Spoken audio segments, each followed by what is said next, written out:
de los casos y pues empezamos a documentar, ¿no? Entonces la ciudadanía misma se ha convertido en, digamos, formas, digamos, como ojos que permiten documentar violaciones graves a derechos humanos. Y al mismo tiempo esta mayor documentación significa que tenemos mayor cantidad de datos, más información, lo que lleva a desafíos importantes en términos de la recopilación de información, la clasificación, el almacenamiento de los datos y las posibilidades de sesgos que estas, digamos, existen y que se pueden proliferar, digamos, ¿no? Y aquí también hay un typo de primer curso. Voy a hablar de, digamos, 4 retos, riesgos desde la tecnología. El primero tiene que ver con el uso no ético de la tecnología, ¿no? Y esta es una conversación enorme que se ha tenido y se ha intentado tener con cada vez más frecuencia. La verdad es que se ha traducido pocas veces en políticas efectivas que permiten de hecho mitigar el uso no ético de la tecnología, ¿no? Y aquí, perdón, esto es predictive policing.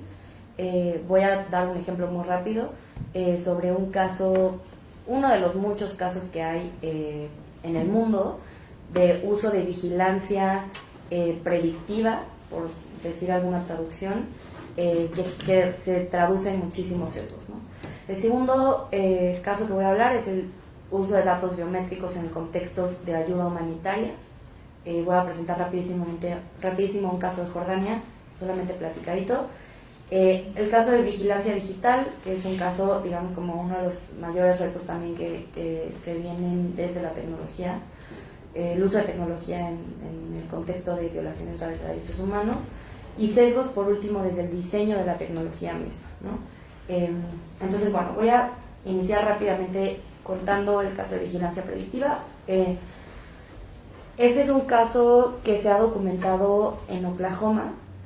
Los sistemas policiales predictivos son cada vez más comúnmente utilizados para tratar de prevenir delitos, ¿no? Entonces, lo que sucede es que se recopila una base de datos de delitos que, digamos, son, y esto me regreso a la cosa de, a la idea de que hay que retar la idea de que la tecnología es una cosa democratizada, neutral y objetiva, ¿no? La tecnología funciona porque utilizamos datos que se recuperan a nivel social, ¿no? Y estos datos contienen muchísimos y reproducen muchísimos sesgos de entrada, ¿no? Cuando hablamos de los datos de delitos específicamente, estos datos contienen muchísimos sesgos desde la recuperación de los datos, ¿no? Y hay algunas cosas desde la estadística que permiten, pues intentan mitigar estos sesgos, pero con la creciente ola de uso de inteligencia artificial en temas sociales, pues hay muchísimos retos. Estos datos, por ejemplo, en Oklahoma lo que muestran es que se empezó a utilizar vigilancia predictiva para delitos, por ejemplo, relacionados con uso de drogas. Y lo que se dieron cuenta, ellos empezaron a utilizar, como funciona más o menos es que utilizan algoritmos de aprendizaje automático, que es como que retoman las bases de inteligencia artificial para poder detectar aquellas poblaciones que en teoría son, o lo que arroja el algoritmo, son más propensas, entre comillas, con una entre comillas muy grande, a delinquir, ¿no? Esto en realidad lo que termina generando es que, retomando los datos de delincuencia de uso de drogas, lo que se ve en los datos es que a priori, antes de que se recuperen los datos, hay un despliegue policial mucho más grande en aquellas poblaciones, comunidades que concentran comunidades afrodescendientes, ¿no? Entonces, no es que las comunidades afrodescendientes tengan mayor incidencia en delitos relacionados al uso de drogas, es que desde antes hay más policías desplegados en estas comunidades y los datos reproducen los sesgos de estas policías, ¿no? Entonces, cuando tú corres el algoritmo utilizando estos datos, pues lo que sale es la población afrodescendiente en ciertas comunidades va a delinquir más, ¿no? Entonces vamos a prevenir estos delitos yendo a estas comunidades y teniendo mayor presencia policial. Esto solamente termina reproduciendo sesgos que desde antes, sesgos desde el racismo, sesgos desde las concepciones humanas que en ciertas comunidades, y hay un mayor despliegue de policías, ¿no? Entonces, este es un ejemplo pequeño de cuál es el impacto en el uso de inteligencia artificial cuando los sesgos, que todos los datos tienen sesgos, ¿no? Entonces, bueno, esta es una cosa. El segundo caso que quiero presentar es el caso del uso de datos biométricos en contextos de refugiados, ¿no? Este es un caso en Jordania específicamente, en el cual las agencias de cooperación y las agencias de Naciones Unidas piden, bajo utilizando la justificación legítima o no, esa es otra discusión, de que quieren como disminuir la corrupción en proveer ayuda humanitaria a refugiados, piden datos biométricos.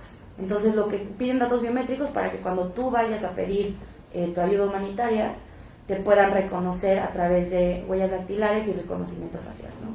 Entonces, contaba en el caso una organización en Jordania se forman las mujeres en los campos de refugiados para ir por la comida que les dan, y hay un proceso de reconocimiento facial, ¿no? Esto significa que tú no puedes acceder a ayuda humanitaria si no das tus datos biométricos antes. Y bueno, esto tiene muchísimas implicaciones en cuanto a qué significa consentimiento informado, que es una discusión que se ha abierto muchísimo en diferentes espacios desde la tecnología. El consentimiento informado en contextos en los cuales necesitas ayuda humanitaria existe.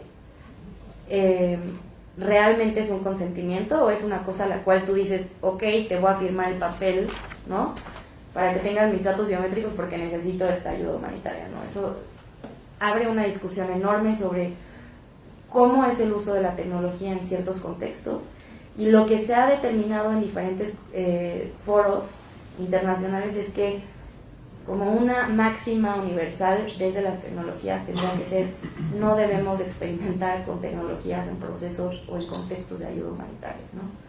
Experimentemos en otros contextos y después, ya que veamos, podemos venir a estos contextos en los que hay mucha más vulnerabilidad de la que hay en otros lugares, ¿no? Entonces, bueno, otra cosa que es, digamos, el tema de vigilancia digital, que con el uso de tecnología en procesos de documentación de derechos humanos, de violaciones graves a derechos humanos, hay también vulnerabilidades en torno a la privacidad y la confidencialidad del uso de datos, ¿no? El caso más sonado en México es el caso del software Pegasus, que es un caso conocido. No me voy a detener mucho, pero también podemos tener una discusión al final si quieren al respecto. Y bueno, por último, sesgos desde el propio diseño de las tecnologías, ¿no?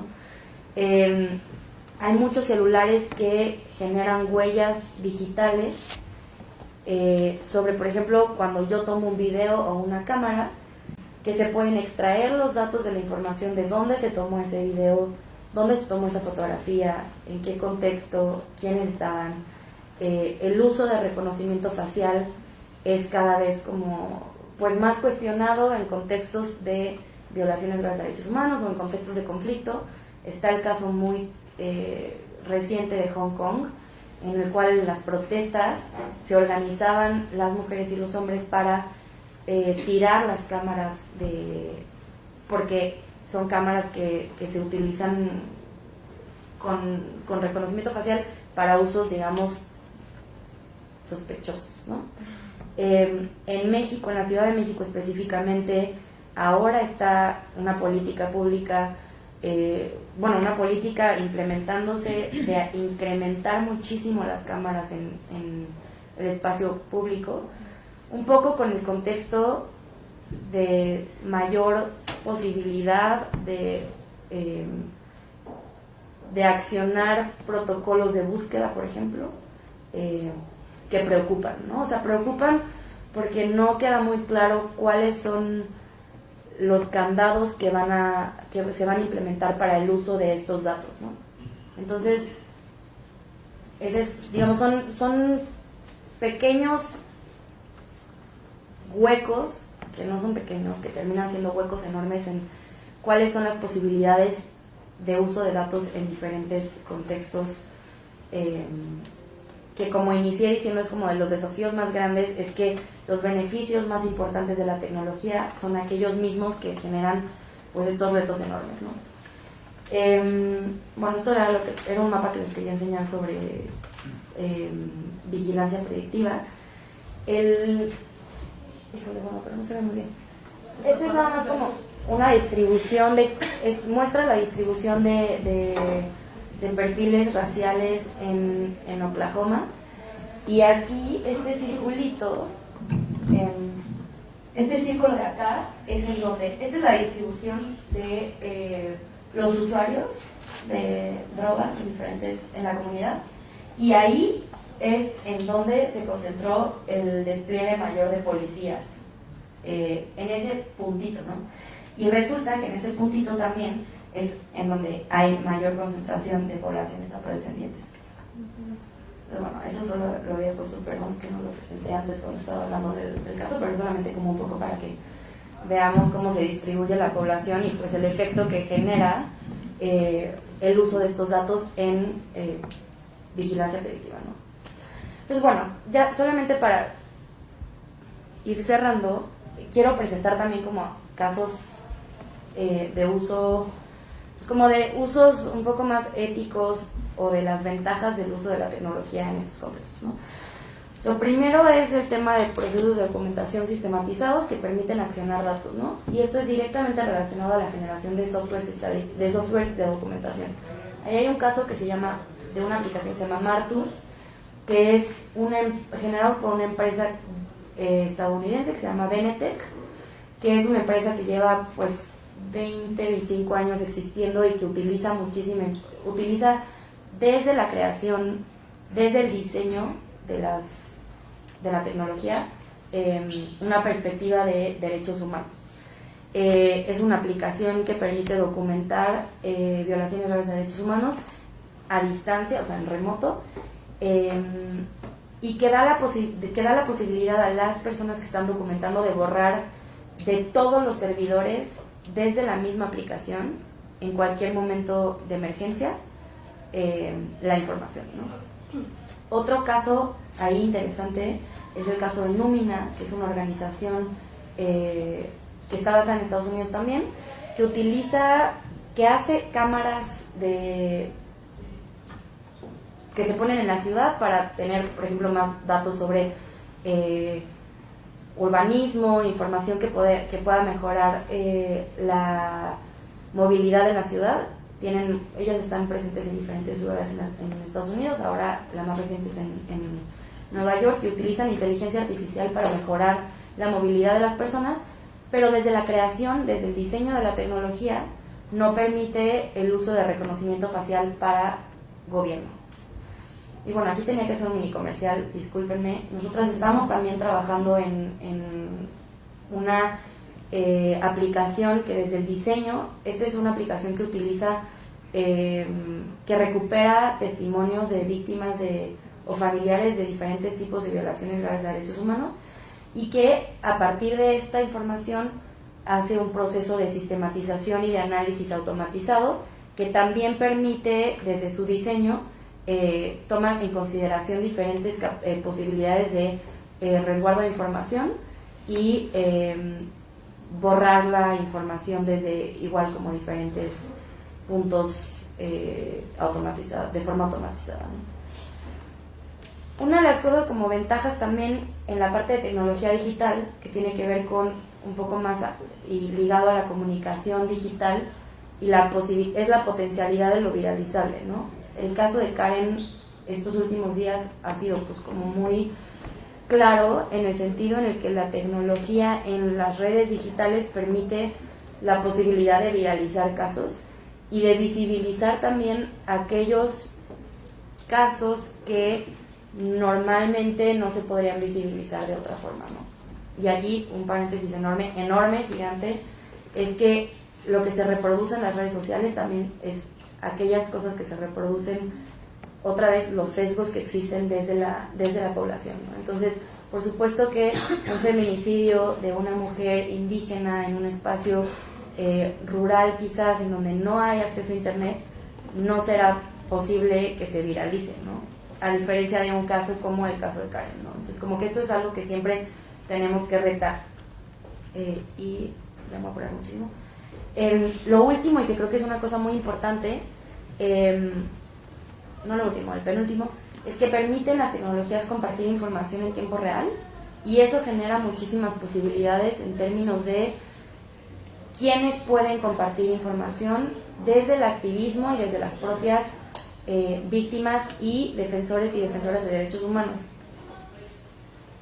El caso de que tú puedas compartir tu ubicación en tiempo real se ha convertido en una herramienta poderosísima en términos de redes de autocuidado, ¿no? Desde las defensoras y defensores de derechos humanos y desde las propias víctimas. Y por último, el resguardo histórico de la información, que esto es algo importantísimo y que me da gusto también que podamos hablar, desde, por ejemplo, Aida, desde cómo se utiliza desde los archivos históricos en la tecnología, ¿no? Creo que la tecnología ha venido a proveer una herramienta importantísima en cómo y dónde podemos resguardar información que históricamente se había resguardado, sí, pero con procesos muchísimo más complicados, muchísimo más que retaban los espacios físicos y que retaban también la forma de organizarnos desde el resguardo, ¿no? Creo que existe la posibilidad ahora de convertir, que siempre ha existido, pero se ha facilitado la posibilidad de convertir los datos de contextos de violaciones graves de derechos humanos y contextos de conflictos en evidencia procesable para promover la justicia y para, digamos, procesar violaciones graves de derechos humanos y crímenes de lesa humanidad, ¿no?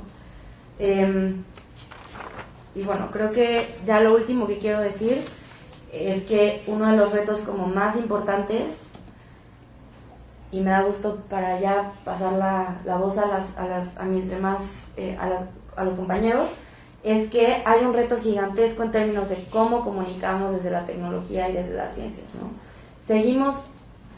Nosotros hablamos de fosas clandestinas, de magnitud, de estimar la magnitud de personas desaparecidas, de estimar todas estas cosas desde la ciencia que terminan por no tener un impacto en la población general, ¿no?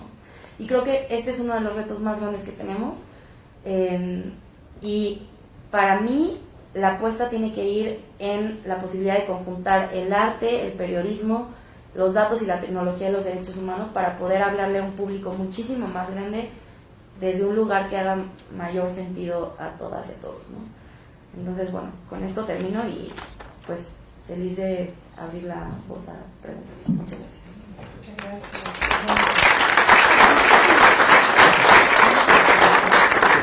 Si quieres te cambio. Vamos a cambiar los...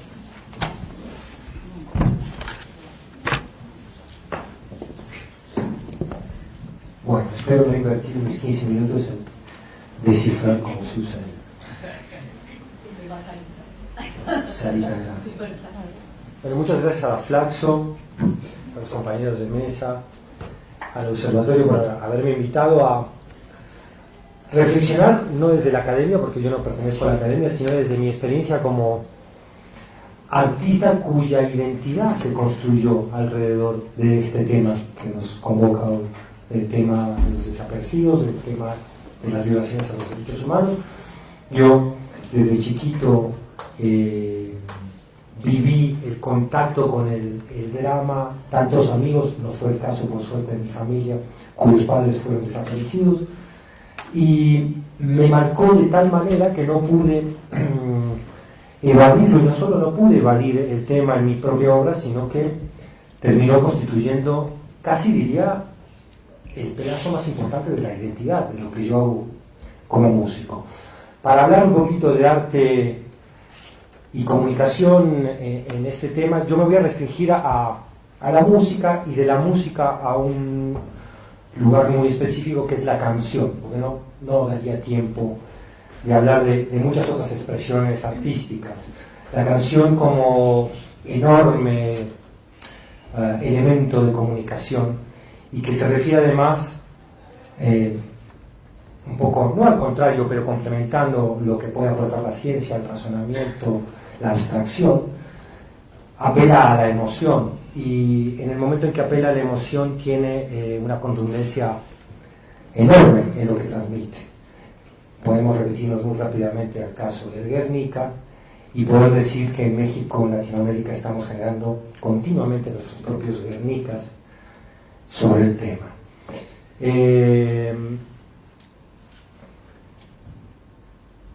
Se me ocurrió pensar que este impacto emocional que produce la canción sobre el que la escucha se puede dividir esquemáticamente, por supuesto, en tres momentos. Yo diría que hay un momento que es el de la empatía. Hay obras que logran, librando cualquier panfleto, postura ideológica, posicionamiento partidario, que cuando son tan sinceras y se refieren, por ejemplo, a lo que podría ser la conversación entre vecinos en una pequeña comunidad, logran generar una empatía esencial con el que escucha sobre el tema. El ejemplo que yo encontré más contundente en una canción de esto, y les pido que la escuchemos, yo imagino que la mayoría de ustedes ya conocen Desapariciones de Rubén Blades, pero la podemos volver a escuchar, no pasa nada, al contrario, intentemos situarnos en nuestro México y escucharla desde esa perspectiva. Tiene muchísimas virtudes emotivas, emocionales, pero para mí la principal es la empatía que genera tanto con las víctimas como con el desaparecido o la desaparecida en sí. Entonces ahora hablé por la rola de Blades. Muchísimas gracias, Sarita.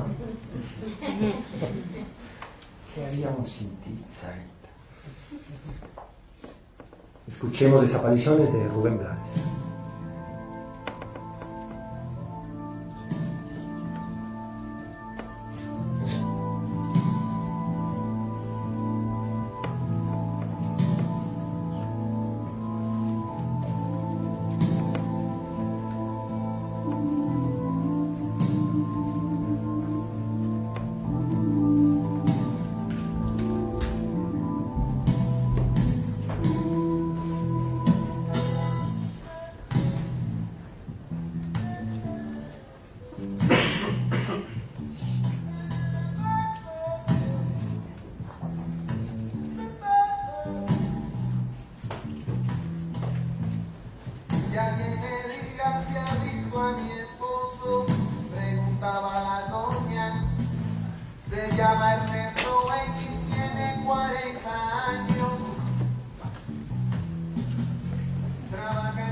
buen muchacho.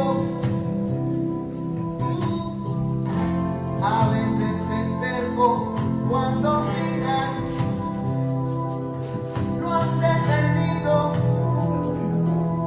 no sé qué fuerza.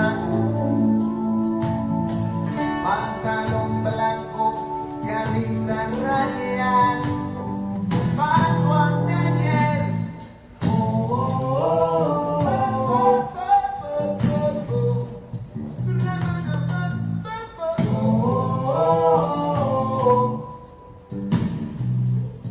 Clara, Clara, Clara, Clara, Quiñones se llama mi madre. Ella es un alma de Dios, no se mete con nadie. Y se la han llevado de testigo por un asunto que es nada más conmigo. Y fui a entregarme hoy por la tarde. Y ahora vi que no saben quién se la llevó del cuartel.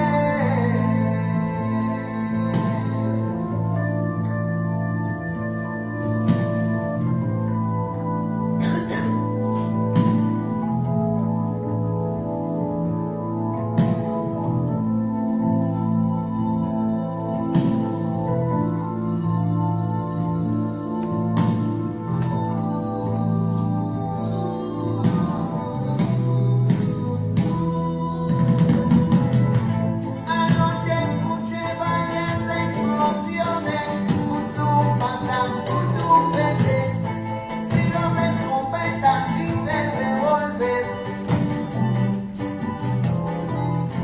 carros acelerados, frenos, gritos, eco de botas en la calle, toques de puerta, quejas por dioses, platos rotos. Estaban dando la telenovela, por eso nadie miró para afuera. ¿A dónde van los desaparecidos? Buscan el agua en los matorrales. ¿Y por qué es que se desaparecen? Porque no todos somos iguales. Y cuando vuelve el desaparecido, cada vez que nos trae pensamiento, ¿cómo se llama al desaparecido? La emoción apretando por dentro.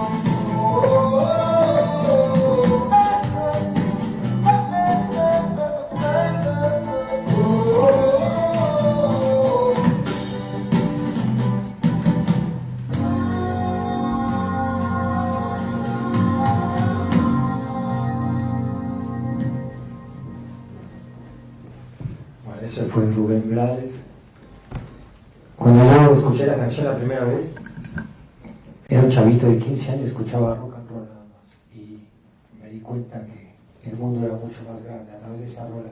Además venía de una noción de la desaparición muy romántica, la de mis padres guerrilleros, y esta canción me hizo comprender otro tipo de desapariciones. De gente incluso que no se metió en política, que no fue a desafiar directamente a la autoridad, sino que es víctima de una arbitrariedad, de un abuso absoluto, deleznable. Y fue como un flashazo de la otra Latinoamérica que me iba a esperar cuando yo viajara a México y me empezara a relacionar con los otros exilios que conocí aquí, con el resto del continente. Un segundo momento de este impacto de comunicación que puede tener la canción sobre el tema es el momento de la esperanza, donde se puede construir una canción que resignifique lo que le dé sentido a los desaparecidos, sobre todo hablo ahora un poco más concretamente de aquellos que han sido desaparecidos por razones políticas, que se decidieron a jugarse la vida. buscado intentar encontrarlo y hacer un homenaje también a lo que fue su entrega. Y para poner el ejemplo, traigo una rola mía, les pido disculpas, voy a intentar proyectar el video, voy a salir cantando, que es lo menos importante de la canción. En el caso personal solo va a describir que tenía un poquito más de pelo hace unos años, pero la rola tiene un corazón que no es mío, que es de Quevedo. Es un poema del siglo XVII, que es increíble cómo traído tanto tiempo después le puede devolver a los desaparecidos su sentido, su razón de ser y hacerles el más bello de los homenajes, que es lo que yo pretendí. Imagino que todos ustedes conocen el tema de Abuelas de Plaza de Mayo en Argentina. Es un caso muy particular de desaparición, porque los militares argentinos a muchas opositoras secuestradas que estaban embarazadas las hacían tener a su hija o a su hijo, luego las asesinaban y entregaban a los niños a personas, individuos que pertenecían al mismo aparato represor, a gente de la policía o de los militares. En algunos casos muy dramáticos, a los mismos que habían estado involucrados con la tortura, secuestro y asesinato de su madre. Esos niños, a través de la tremenda tarea que ha hecho Abuelas de Plaza de Mayo, han empezado a reconstruir su identidad a través de los bancos de sangre, campañas muy afortunadas que hizo el gobierno. Han empezado a averiguar sobre su propio pasado y han vuelto del limbo de la desaparición para reencontrarse con sus familias biológicas en uno de los eventos más emotivos y más esperanzadores que puede haber. Esta canción que hizo el Juguete Rabioso, la banda a la que yo pertenecí en los 90s, tuvo una reversión, que es la que me atrevo a compartir con ustedes, y esta versión que hicimos con Sergei Saldívar estuvo dedicada desde el principio a los familiares de desaparecidos de México.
Allá debajo está el sentido que quisieron quitarnos.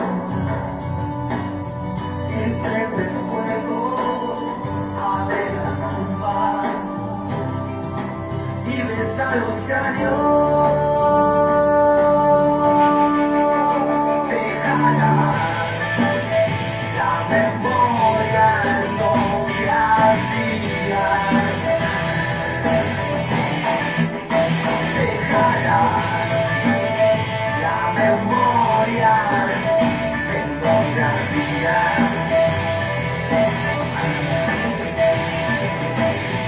Cerrar podrá mis ojos la postrera sombra que me lleva el blanco.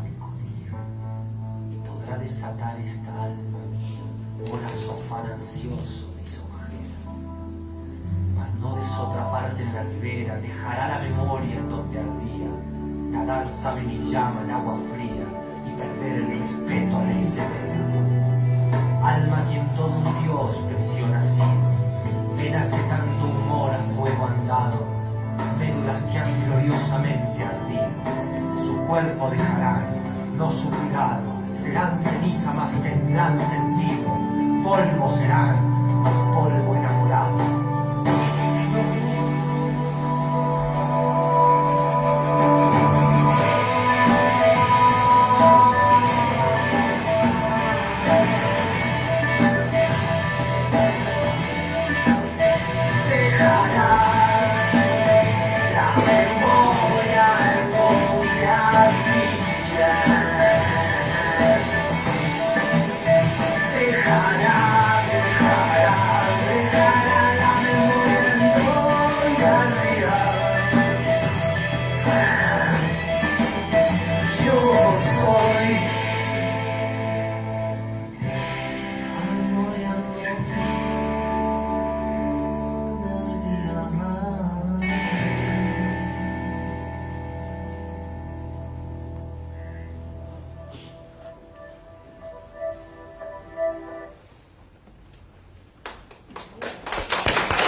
Gracias.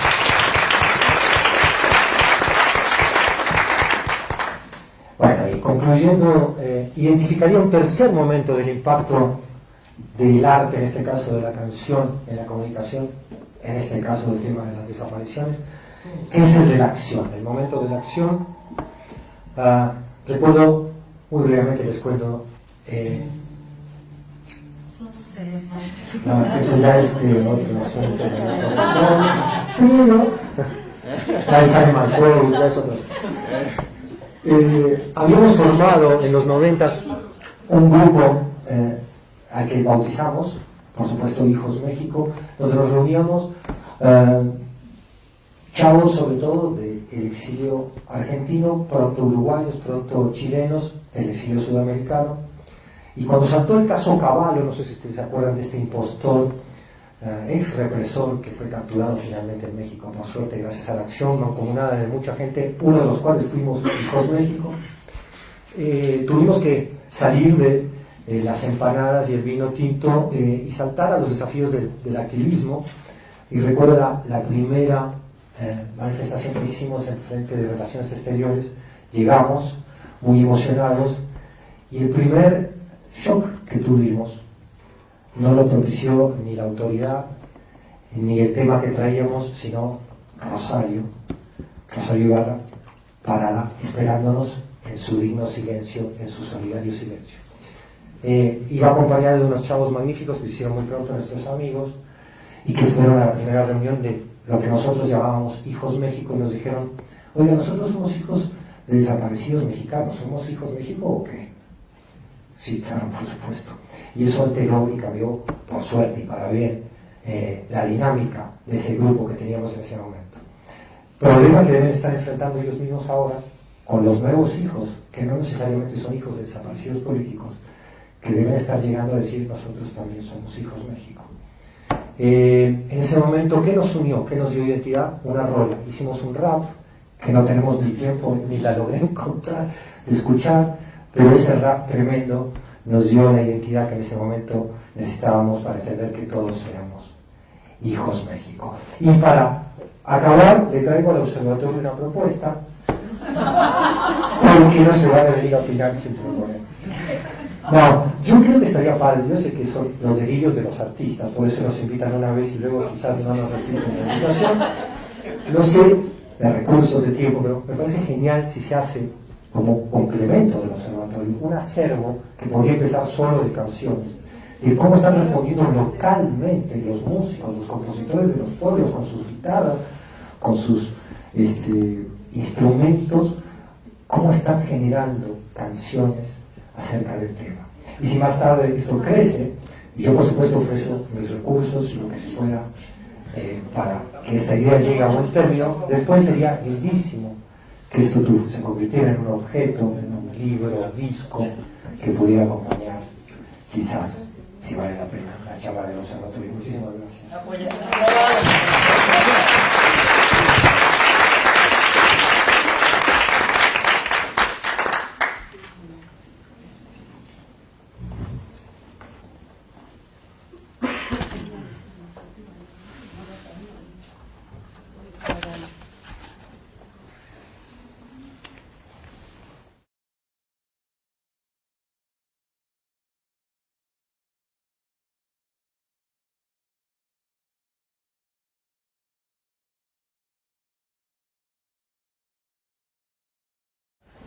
Soy Hunter Johnson y gracias por tenerme aquí. Soy parte del equipo de Minnesota y trabajamos en el observatorio.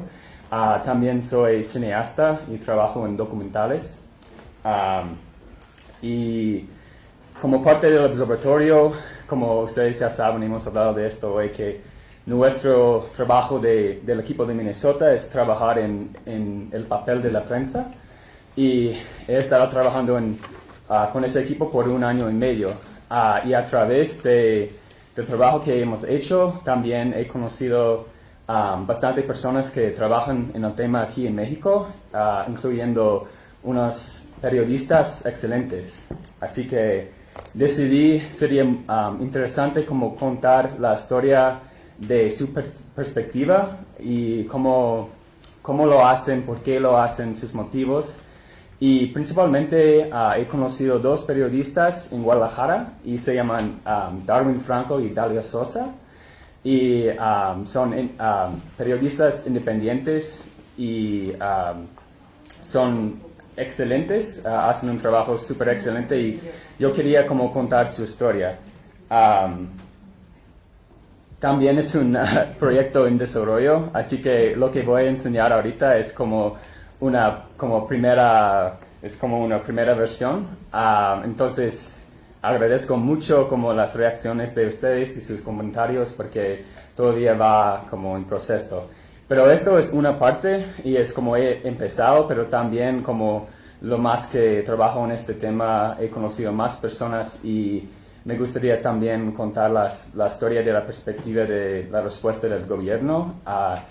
Y a partir de como la semana que viene voy a estar documentando el trabajo que hacen en el Estado de México en la Comisión de Búsqueda con el titular Sol Salgado. Pero lo que van a mirar ahorita es de la primera parte con los periodistas. Así que son como 24 minutos para que sepan. Y también tengo que decir que tiene contenido bastante fuerte y emocional y solo les quiero avisar. ¿Podemos hacer?